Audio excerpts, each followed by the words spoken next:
Olá, querido amigo, tudo bom? Que alegria estar com vocês em mais um estudo da lição.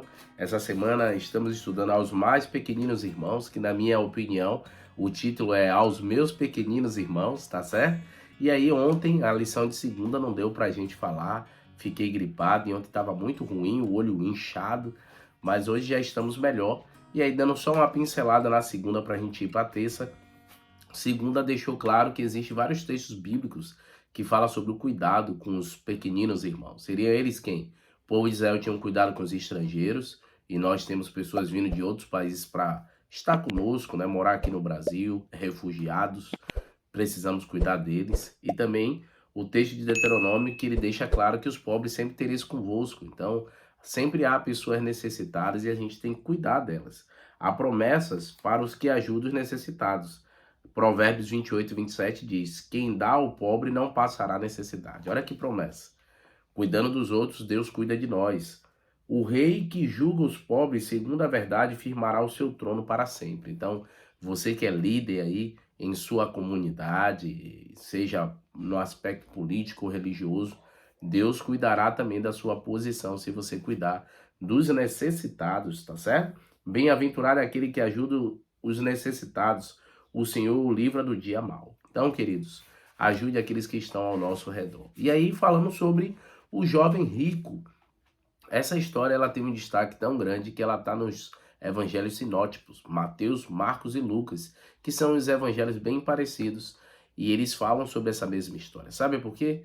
Porque todos os discípulos tiveram que negar a sua riqueza para estar com Cristo. Exemplo, imagine um pescador com um barco cheio de peixe, abandonar o barco e os peixes para seguir a Jesus. Ele não abandonou riqueza? Sim, para ele era uma riqueza.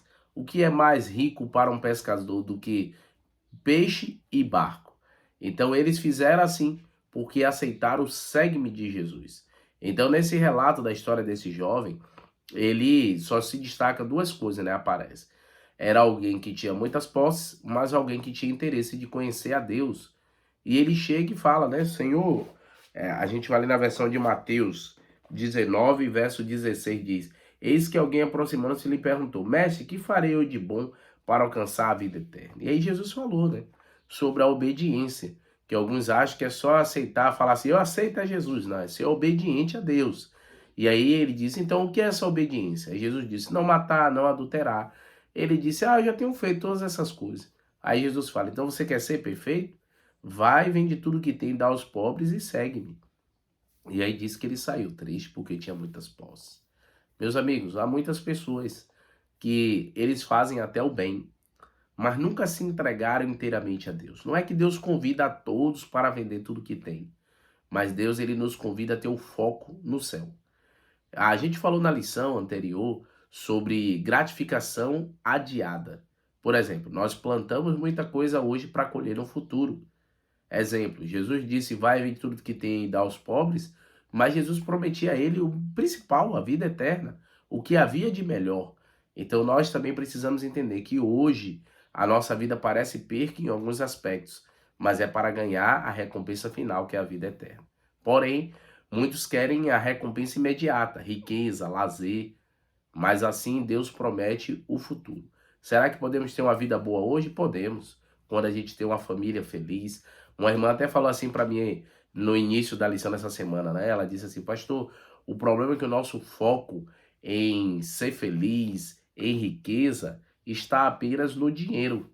E ter uma boa família, ter um lar para uma casa para dormir, para mim isso já é riqueza. Então você está vendo que esse aspecto do bem material, ele não é tudo. Foque no céu, nas coisas de Deus, e as outras coisas serão acrescentadas. E nesse processo, não esqueça de auxiliar e cuidar dos que estão ao seu redor. Que Deus te abençoe nesse dia. Amanhã estaremos juntos aqui de novo, se Deus permitir. Vamos orar. Querido Deus, ó Pai, abençoe o nosso amigo que veio estudar a lição conosco, que ele aprenda cada dia mais da tua palavra. Fortaleça-se em ti, no nome de Cristo Jesus. Amém, Senhor.